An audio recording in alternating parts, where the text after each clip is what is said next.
É uma alegria estar com você. O programa de hoje será completamente diferente. Eu vou ser entrevistado pelo Jack, responder a uma pergunta sobre morte. A gente volta já.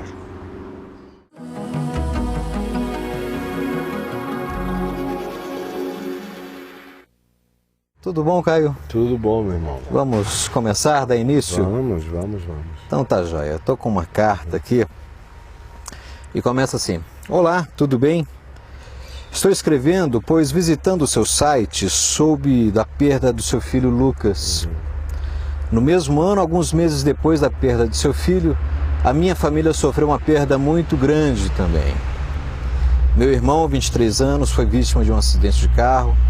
Estavam voltando do cinema de carro, meus dois irmãos, um de 23, outro de 27 anos, e a namorada de um dos dois de 18 anos.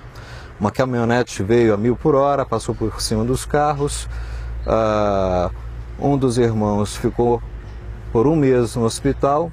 O mais novo não resistiu, de 23 anos. A namorada ainda ficou um mês, ficou com sequelas. Bem, as mensagens que o Senhor deixou no seu site me ensinaram muito a entender o que Deus fez. Particularmente, eu estou sofrendo muito, pois ele era meu amigo, meu companheiro, e ainda não aceito a ideia dele ter morrido. Na verdade, eu não sei como lidar mais com isso dentro de mim e nem com minha família. Fique na paz de Jesus. Olha só, é óbvio que uma perda desse nível carrega uma dor indizível.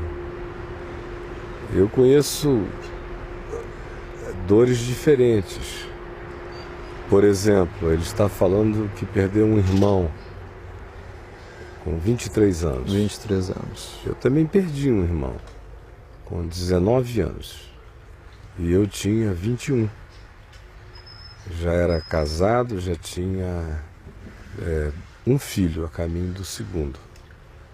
E de modo que essa dor eu conheço. Foi também um acidente de carro. Foi voltando de um sítio para um ensaio de um grupo musical na igreja. E no trajeto, a pessoa que estava dando a carona a eles perdeu o controle do carro, caíram num precipício e foi trágico. Somente o meu irmão morreu. Então, eu não quero nem falar da perda do meu filho, porque por mais que ele pense que a dor da perda de um irmão é uma coisa devastadora, e mas torna-se incomparavelmente menor, por mais horrorosa que ela seja, a dor da morte de um irmão, do que quando você perde um filho. Aí não dá para dizer. É um processo psicológico que quem não é pai não entende. E quem, sendo pai, não ama os filhos como um pai deve amá-los, também não entende. E quem nunca gerou filhos vai sempre pensar que uma perda, qualquer outra perda, vai ser sempre a coisa mais doída da vida, até que perca um filho, e Deus permita que o mínimo possível de pessoas tenham essa experiência. Então, por isso é que eu digo com autoridade simples no Evangelho e na experiência de perdas. Primeiro, que nenhum de nós está enganado em relação à morte. A gente já nasceu sabendo que vai morrer. Já nasceu sabendo que qualquer um pode morrer. Já nasceu sabendo que qualquer um pode morrer a qualquer hora. E é este realismo esmagador que a Bíblia ensina, que o Evangelho ensina, que Jesus ensina, que a existência ensina. Então esta é a primeira coisa. Aqui no Ocidente, as civilizações oriundas do judaísmo e do cristianismo com todos os outros sincretismos que fizeram, tornaram-se as civilizações que menos sabem lidar com a questão da morte na Terra, o que é uma ironia, porque é o pessoal que fala de salvação, de vida eterna, de estar com Cristo no paraíso, de céu, de galardão, de glória, de tudo isso. E é o pessoal que pior lida com a morte. Budistas lidam com a morte com naturalidade. Morrer faz parte do ciclo, nascimento e morte. Indianos e hindus, a mesma coisa. Chineses, não importando de que confissões, sabem, pelo menos do ponto de vista esmagador da afirmação que a existência faz, de que morrer é assim, faz parte. Todo mundo lida com isso. Você vai entre os indígenas. Eu já estive numa tribo de índios na fronteira do Amazonas com o Pará, um período assim de umas 2 semanas com eles. E uma das coisas muito bonitas que eu vi acontecer entre tantas lá foi a chegada de uma comitiva de uma outra tribo, dos Waiwai, que vinham para aquela festa para a qual eu tinha sido convidado para pregar. Eu tinha 21 anos. E eram índios mesmo. Pois bem, veio essa comitiva dos Waiwai e depois de todas as saudações que dava a impressão a você de ter voltado no tempo assim, milênios, para um ambiente completamente primitivo de encontro humano, aquelas saudações que levavam as pessoas a se curvarem, e coisas muito, muito diferentes e belas.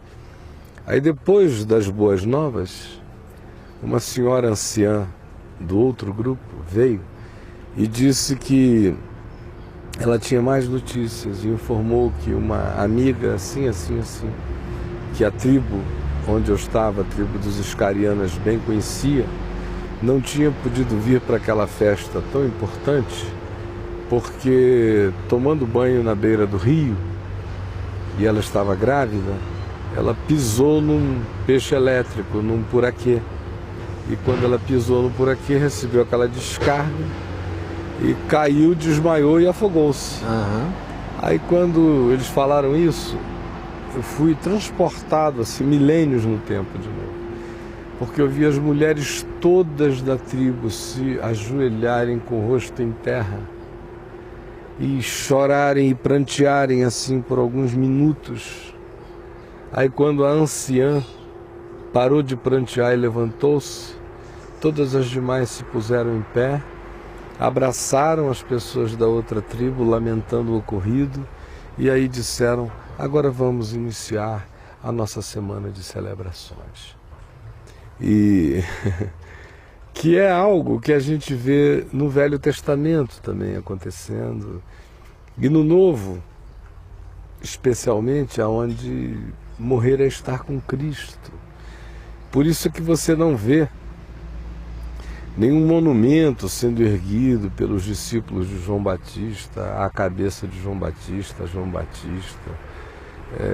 não vê nada disso sendo feito, a não ser posteriormente, por iniciativas já pagãs, séculos depois. Ninguém fez isso por Pedro, nem por Paulo, nem por João, nem por Maria, nem por ninguém. O que existe hoje é tudo fake, é tudo invenção, porque a consciência do Evangelho tem que trazer uma libertação em relação à morte. Agora, concluindo, eu sei que tem algumas coisas sobre a morte que doem em todo mundo.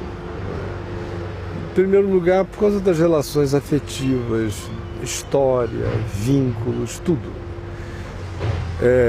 Mas mais do que tudo dói por causa da nossa visão egoísta da morte, porque a gente pensa só na gente, é na falta que a pessoa vai fazer, em como ela era tão útil nas nossas tristezas, como ela nos alegrava, como ela nos dava esperança, como ela nos amava, como ela nos preocupava e nos fazia sentir importantes, como ela dependia da gente e fazia a gente ficar completamente, angustiadamente lisonjeado por ser tão necessário, como a gente projetava sonhos nossos para a pessoa e na pessoa, como a gente sonhava que ela vivesse vidas também por nós. Um irmão, às vezes, não tão popular, sofre muito quando um irmão de 23 anos, extremamente carismático e popular, é levado também pelas transferências que faz, pelos orgulhos que sente, pelo que o irmão realiza por ele. Enfim, há milhões de coisas que se somam nesta hora, além de amor. E que são parte do nosso egoísmo até na morte. Porque se você chegar e disser, escuta, você acredita que o seu irmão está com Cristo e que estar em Cristo e com Cristo é infinitamente melhor? E a pessoa disser, então não sobra muita coisa mais, não é? É como aquele indivíduo que fica com ódio do irmão, que aceita uma bolsa de estudos na Inglaterra e que vai ter que ficar os próximos 10 anos estudando na Inglaterra sem poder vir visitar o irmão que o ama tanto, mas que é de uma família pobre e que não pode propiciar a ele a viagem anual, pelo menos, para ver o irmão lá. E porque o indivíduo recebe essa promoção de capacitação para a vida, o outro aqui fica com raiva. Então, você diz, mas isso é uma comparação simplista. É esdrúxulo o exemplo, porque esdrúxulo é a gente não aprender a sentir saudade com alegria na morte. Quando a gente diz, ele foi estar com Cristo. E preciosa é aos olhos do Senhor a morte dos seus santos. E quando isso é verdade para a gente, quando não é só um papo furado, um versículo bíblico, uma poesia, mas é verdade, e é também o modo como a gente trata a nossa própria morte, porque eu estou morrendo, Jack. Eu tô O tempo morrendo. todo? Não parei de morrer um segundo. Já ainda. nasceu morrendo? Estou morrendo. Quando é que eu vou morrer? Se é daqui a pouquinho, amanhã, semana que vem, mês que vem, ano que vem, a década que vem, daqui a 2 décadas. Mas eu sei o seguinte, a probabilidade que eu passe de 2 décadas e meia é mínima. Assim, de que eu ultrapasse 25 anos assim, de vida, 30 anos mais de vida, é mínima. Você tem essa consciência tranquila? Mas todo mundo tinha que ter. É mínima. Quantas pessoas você conhece com 85, 90 anos? A maioria dos velhos não morrem antes? Morre antes. Meu avô está com 92. Pois é, aqui e ali você tem um. Agora, estatisticamente falando, Muito pouco. não é? Você tem o quê? Quantos por cento da população chegam aí? A maioria não chega. Até Moisés, que viveu 120, mandou a gente viver na real. Quando disse no Salmo 90, a vida do homem chega a 70 anos, em havendo vigor a 80. O que passar disto é canseira e enfado, porque tudo passa rapidamente em nós. Agora, Voamos. o que você diria àquela pessoa que, mesmo ouvindo isso que você está falando, estando ciente, iria dizer para você, mas Caio, você não sabe a intensidade da dor da minha alma. Eu também posso dizer, você não sabe a intensidade das minhas intensidades. E eu sou intenso. Eu sou tão intenso que eu estou aqui falando, com a cara para fora, há décadas. Eu sinto tudo com intensidade, por isso eu não estou medindo intensidade. Eu só estou dizendo que, de acordo com a intensidade de cada um, nós não fomos feitos para esse surto em relação ao morrer. Essa é uma fobia diabólica, a fobia da morte. Diabólica. É isso que a Bíblia diz em Hebreus, no capítulo 2, quando diz que Jesus veio destruir aquele que tem o poder da morte, a saber, o diabo, e libertar aqueles que, pelo pavor da morte, estão sujeitos à escravidão por toda a vida. Não resolver essa questão da morte é viver em escravidão por toda a vida. E resolver essa questão da morte é uma resolução múltipla. É uma solução que tem a ver comigo, eu vou morrer. E é natural. Agora, por que algumas pessoas... Segundo, sim, tem a ver com quem eu amo. Meu pai morreu ano passado. Minha mãe pode morrer a qualquer momento. sim. Minhas irmãs, já perdi filho, já perdi irmão, já perdi pai, já perdi tios, de todos os modos. Já perdi primo, já perdi amigos íntimos. Depois que você chega na minha idade, todo ano você perde amigo à beça. Toda semana eu recebo e-mail de amigos meus que foram. Aqui e ali eu divulgo um no meu site, porque é uma pessoa mais pública. Do contrário, eu só lamento sozinho e sinto aquilo ali com aquela saudade de tempos e me glorio na esperança da glória de Deus para ele. Eu digo, vai meu irmão, que o céu está ficando cada vez mais interessante. Então, a solução da questão da morte, só para concluir sobre a fobia da morte, Hebreus, tem que ser primeiro uma solução para mim, eu vou morrer. Segundo lugar, eu digo que estou em Cristo. E digo que estar em Cristo é infinitamente melhor. E digo que se eu partir agora, eu nem vou ficar sabendo que parti, porque eu vou estar com Cristo imediatamente no paraíso, em glória. E que tudo só fica melhor e melhor e melhor e melhor, infinitamente melhor. Eu entro nos gozos eternos, impensáveis e indizíveis que nunca subiram a nenhuma percepção, imaginação, fantasia, criação, construção humana. É o que Deus tem reservado para aqueles que o amam. É o que eu digo. É o que todo mundo que crê diz. Então, se é assim, que assim seja. Preocupações quanto a morrer, o indivíduo que é responsável muitas vezes tem. Com a esposa, com filhos, com netos, com o que faz, com o que encaminhou, com o que sonha ver acontecendo. Tudo bem, legítimo, até certo ponto. Porque eu também tenho que confiar no Senhor. Que o Senhor cuida da minha mulher, cuida dos meus filhos, cuida disso tudo. Eu tenho visto Deus cuidar. Eu já não sou uma criança. Eu não sou um menininho que nasci ontem. Eu vejo todos os dias Deus cuidar, Deus cuidar. Vejo pessoas importantes irem e vejo uma sucessão de substituições importantes, diferentes, mas acontecendo. Às vezes eu vejo até aquilo que se pensava que era impossível melhorar, porque aquela pessoa estava presente, com a ausência dela, melhorar, não porque ela foi embora, mas porque em tendo ido, as pessoas cresceram, deram jeitos em sua própria vida, dependeram menos, se encaminharam com mais maturidade. Então, eu não sou um estoico. Eu choro saudades do meu filho quase todos os dias hoje em dia, ainda. E estou longe de ser um estoico.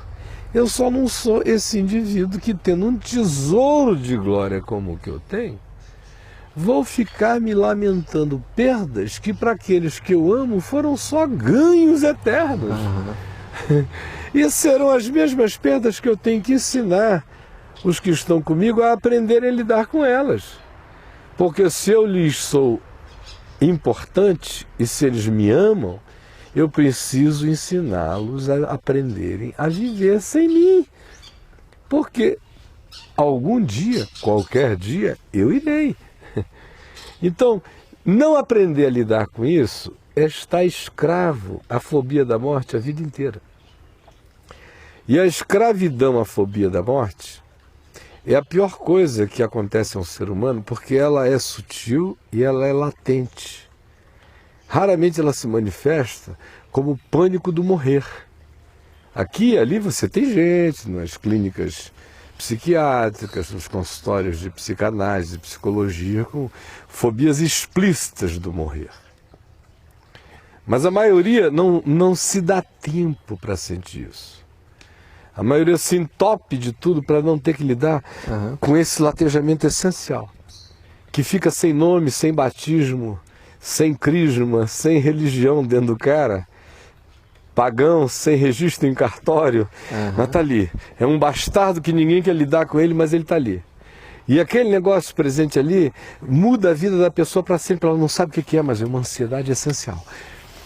É uma inquietação, é um negócio essencial, que não sai do indivíduo, dá um comichão, aí o cara chega, na adolescência, ele fica pensando que é hormônio. É hormônio, as minhas tetinhas estão crescendo, é hormônio, eu tenho que pegar as meninas. Aí ele vai, aí não sei o que, ele pensa que tudo é porque é hormônio, tudo é hormônio. Aí os hormônios vão para o lugar, e ele não entende porque que os hormônios foram para o lugar, mas ele não foi. Aí ele continua, aquela ansiedade, é o vestibular, eu não sei o que, eu tenho que passar. Aí ele vai arranjando desculpas, aí ele vai em frente, ele passa, ele entra no vestibular, aí é a melhor faculdade, eu preciso fazer, eu tenho que me posicionar no mercado, ele vai e tal, as gatas, eu preciso pegar as gatas, eu tenho que matar, esse é um tempo, daqui a pouco vou ter que casar, tem que aproveitar esse negócio, aí ele vai, aí chega, já estou me perguntando, já estou pegando até mal, tá na hora de eu casar, não sei o que, o cara casa, aí ele vai lá, agora tá na hora disso, aí vai, agora tá na hora de arranjar uma casa, tá na hora de não sei o que, tá na hora de ter um filho, se não tiver filho a gente faz de proveta, a gente faz de qualquer coisa, a gente vai, e o cara vai, e ele tem que encher o saco, o saco não dos outros também ele enche no processo, mas o dele, de brinquedinhos, de aquisições, ele tem que dizer que ele tem que se justificar, ele tem que sair carregando aquela coisa enorme, todo mundo tem que dizer, você viu como o cara carrega um peso danado, aquilo que é um estivador da vida, aí lá vai ele, carregando aquele negócio, um desespero danado. Aí ele chega à meia idade, aí vai batendo uma outra angústia, meu Deus, eu cheguei aqui, cheguei no pico do monte, comecei a descer, já tô vendo lá para baixo. Aí ele começa, será que eu tô com a mulher certa? Será que eu escolhi a mulher certa? Não, talvez não, né? Tanta mulher dando mole, tanta mulher legal. Bom, acho que eu vou pelo menos ter um caso. Aí tem um, tem dois, tem três, tem quatro, não sei o quê. Aí a mulher dele pega o caso. Aí o casamento dele vira um inferno. Aí um inferno horrível. Aí fica insuportável. Ele fica tentando salvar aquele negócio. Aí depois de 5 anos ele diz, não dá mais, não sei o quê. Aí eles se separam, ele tem uma mulher, ele tem 2 mulheres, aí ele só transfere os problemas deles, as angústias dele, fica querendo resolver. Eu preciso resolver, se eu tenho mais 1, eu tenho mais 2, eu não posso ficar vivendo assim, eu tenho que reestabilizar minha vida, eu estou recomeçando, não tenho muito tempo, é com a outra contagem regressiva, lá vai, aquela angústia, aí vai chegando aos 60 e o cara começa a ficar hipocondríaco para todo lado, dói tudo, todos os problemas começam a aparecer, pipocar no seu que e tal. Aí o cara começa a dizer, eu preciso dar um jeito nisso, aí começa a ler livro de espiritualidade, de autoajuda, procura religiões, frequenta grupos, se torna esotérico, vai ver filmes de redenção, vai ter aquela agonia, daqui a pouco lá está ele envolvido com um culto macabro para um lado, uma coisa esquisita para outra, se apaixona por uma mulher que faz feitiço para ele, porque ele acha que está mais protegido, faz qualquer negócio. Ou então são aqueles da grana, do poder, do dinheiro, da política, do tempo. Você às vezes vê um senador, me dá às vezes uma tristeza quase inominável. Quando eu vejo um cara velho, caquético, arrebentado, babando, gagá ali no Congresso, com câncer, com insuficiência respiratória, com efizema pulmonar, com tudo que é tipo de coronário entupido, e o cara tá lá e no dia seguinte a gente ouve dizer, morreu. Mas até o último dia ficou ali 23 horas por dia. Em vez de ter parado essa porcaria há muito tempo, ter ficado em casa ensinando para os netos a não serem como ele, a dar conselho, a mostrar o que é vida, o que aprendeu, o que nada, eles querem até o fim. O que é isso? É a fobia da morte, mantendo o cara escravizado ali na desgraça do Senado, sem saber o que é ser gente, jamais. Então lidar com essa questão da morte é a questão mais essencial, porque enquanto o indivíduo não aprende a morrer, ele não aprende a viver. A ordem é invertida. Ninguém vive para aprender a morrer, não. A gente tem que resolver a questão da morte essencialmente e o quanto antes. Porque aí a vida fica liberta, sai a escravidão, acabou a ansiedade. Porque tem o medo até para ser gente, né? Pois é, agora eu estou livre para morrer. Quando eu estou livre para morrer, eu fico totalmente livre para viver. Acabou. Aí cumpre-se o que Paulo diz em 2 aos Coríntios, quando ele diz, porque tudo é vosso, seja a vida, seja a morte, sejam as coisas presentes, sejam as coisas por vir. Tudo é vosso, e vós de Cristo, e Cristo de Deus. Então, morte e vida acabaram. E não é Severina, acabaram. Porque Jesus disse, aquele que crê em mim, não entra em juízo, já passou da morte para a vida. Quando isso não é só uma confissãozinha religiosa, poesia de Jesus, ufania cristã, mas é uma verdade entranhada, celularizada, quantificada assim no quantum da minha matéria, até as entranhas do meu espírito, quando entre mim é fé, é confiança, é certeza. Aí eu estou livre para viver, eu estou livre para amar, estou livre para não ter medo de amar, não ter medo de perder. O amor não perde nada, não perde nunca. Estou livre para acolher os que nascem, estou livre para sepultar pai, mãe, filho, irmão, amigo, e para eu mesmo me entregar tranquilamente para a morte que já não mata. Porque o que está por lá de lá é a mão do Pai. Pai, nas tuas mãos eu entrego meu espírito. Isso é ruim? Quem diz que isso é ruim não creu em nada ainda.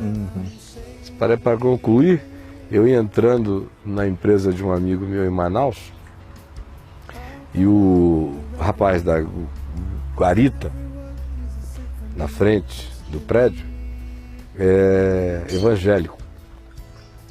E o meu amigo me disse assim, olha só, pastor, esse moço aqui é evangélico, mas a mãe dele morreu e ele está desconsolado. Aí o moço ficou lá olhando, aí ele falou, mas eu virei para ele e falei o seguinte, escuta, tua mãe morreu? Aí ele falou, morreu, doutor. Eu falei, escuta, que pena, né? Ah, é um desespero, mas escuta, a tua mãe foi... Para onde foi a tua mãe?